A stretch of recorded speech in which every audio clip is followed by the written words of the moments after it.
I've been looking through this microscope. It's very like the ones you are using. And an admirable little instrument it is. Magnifies up to 200 or 300 times. But I find there are some difficulties with it.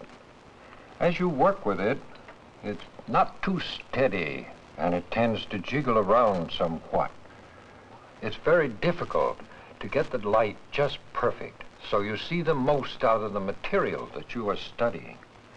And the material is so interesting. I've been looking at this Paramecium and Euglena and Amoeba. I think it'd be nice to look at them through a better microscope. Now this is much better, not just because it's bigger, but because it's made with the utmost skill and precision. It's very steady. As you move the focusing or do any other adjustments, it doesn't jiggle. You can move them with the greatest delicacy and accuracy. The lenses are about as perfect as you can get. And you can change the light. You can change it so it looks deep into the interior of things, or so the background is dark and the thing itself is brilliantly lighted. Doing all these things then, you can watch with your eyes, or you can place here a motion picture camera. And so we can record on film all the interesting things that you want to see. So we have done that. Let us look at that film.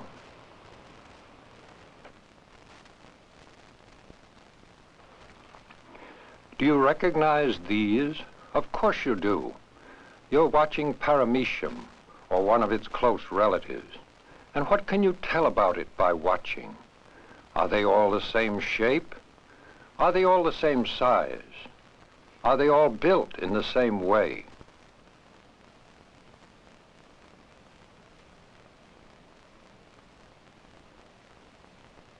Here is one swimming around by itself. It's not the same kind as the ones you just saw, but it's definitely a Paramecium. Now as you watch it, what do you see it doing? Is it swimming in a flat plane, the way you would swim on the surface of the water, or does it go down deeper, and then does it come up toward you? Can you see if it makes a spiral as it swims, if it twists as it goes through the water?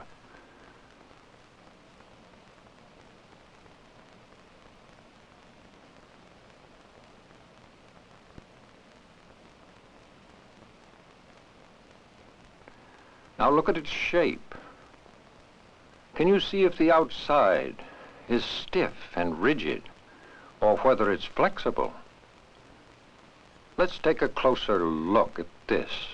Now, with some red particles in the water, watch here as it squeezes past one clump of these. Do you see how the cell wall is dented in? And what else can you see in this magnified view? Here's the nucleus. That's easy to find. Here's something else very interesting because of this movement in the water right here. This curved, indented part of the Paramecium seems to be sweeping particles into the inside of the cell. Here you can see how the red particles in the water have been swept into the cell and gathered together in clumps in what we call food vacuoles.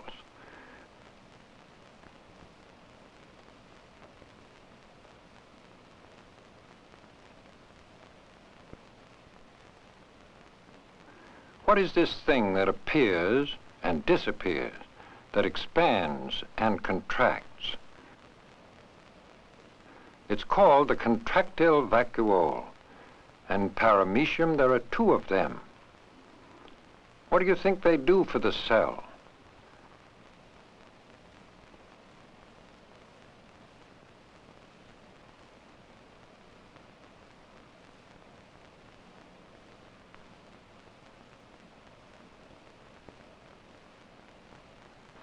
Let's watch how this Paramecium moves through the water and think how it does this.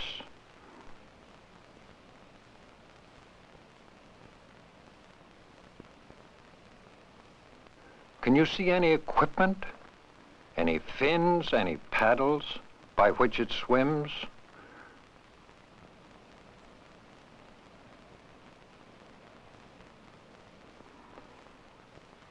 What makes it go?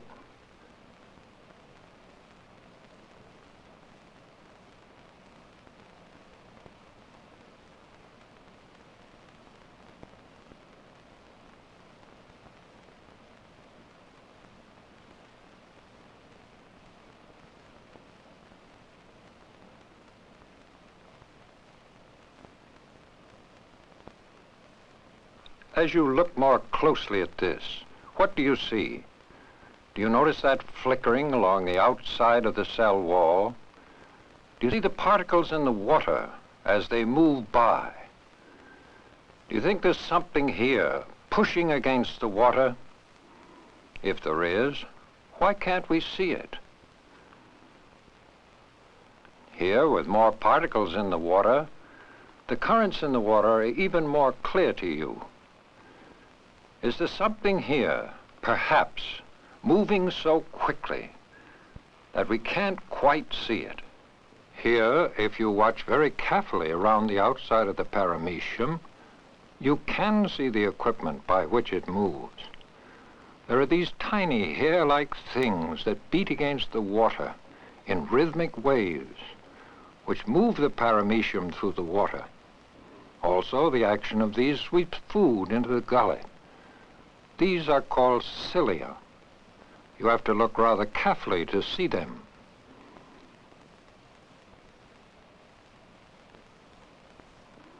So now you know what it is that moves the paramecium through the water.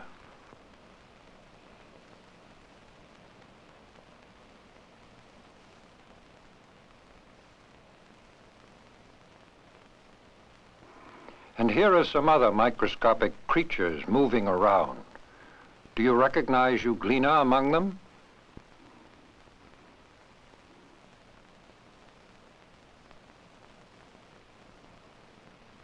How would you describe the shape? Like a cigar? Like a pickle? And what kind of wall does this cell have?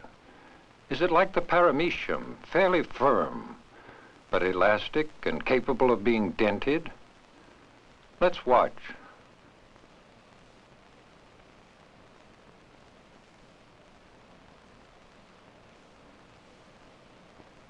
What characteristic do you think this cell wall would have that would allow these remarkable changes of shape, and after this change would let it resume its long shape and swim away again? Watch how the stuff inside the cell is pushed and pulled as the Euglena changes shape.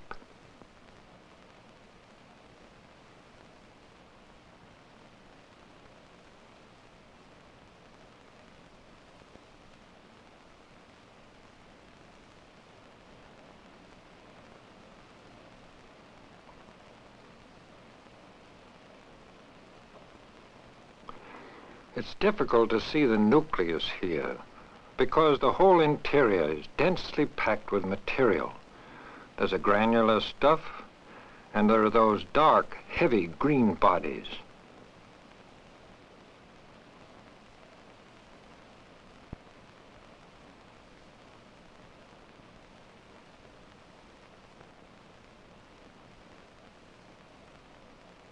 Those green bodies are very interesting.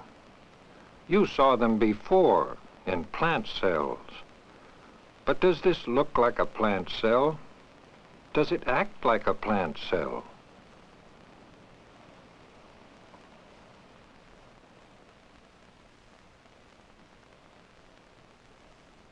Is there a front end? Does it ever back up like the paramecium? Or does it turn completely around when it changes direction? Look at the front end. You can see a thing like a whiplash that is lashing about in the water.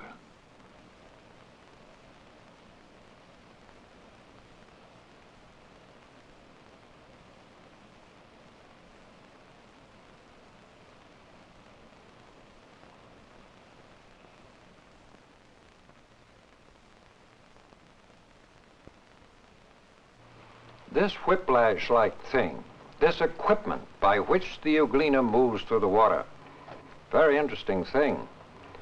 As you saw, from the front end of the cell, there extends this long lash, and it's really about as long as the length of the cell itself.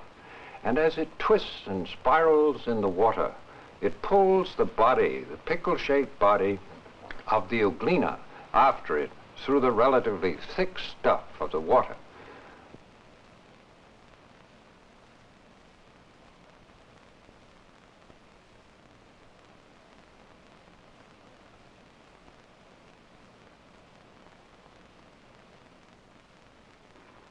Here is the amoeba. Does it have any definite fixed shape? Do you see any movement at all? Doesn't seem to swim about, does it? But watch here. Do you see any changing going on? What do you think could be causing this? Let's look more closely. Looking at the granular stuff inside the cell, you see that there's a flowing going on. The whole inside of the cell is flowing down into that extension. And as this material flows, the extension moves forward, changing the shape of the amoeba. You can see here that the material from the whole cell is flowing down, is moving, and this is how the amoeba moves. By extending a part of itself and then transferring all of the inside of the cell into that extension, it seems to pour itself from one place to another. And yet those who have worked on this, although they have some 12 theories, do not yet know precisely how this movement occurs.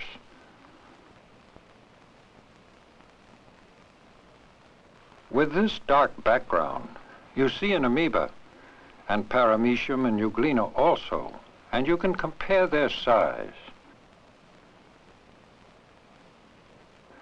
Watch how it flows down as if to catch the Paramecium in these indentations.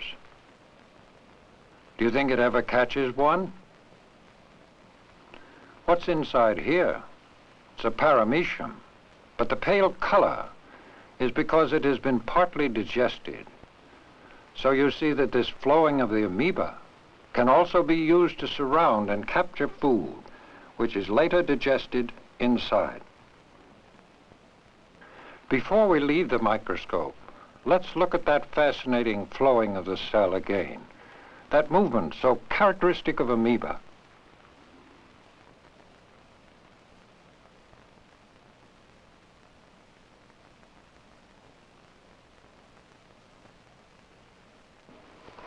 There, with that better microscope and all the perfect adjustment for lighting and things of that sort, you could see more, couldn't you?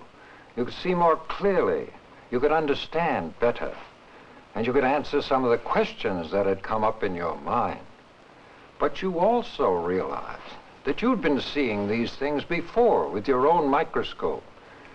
And now that you've seen them here so much better, you're going to go back, and using your own microscope, you'll be able to see much more.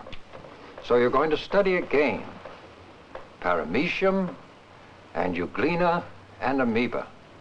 And in your study of these, in the watching you now will do, I wish you the best of luck.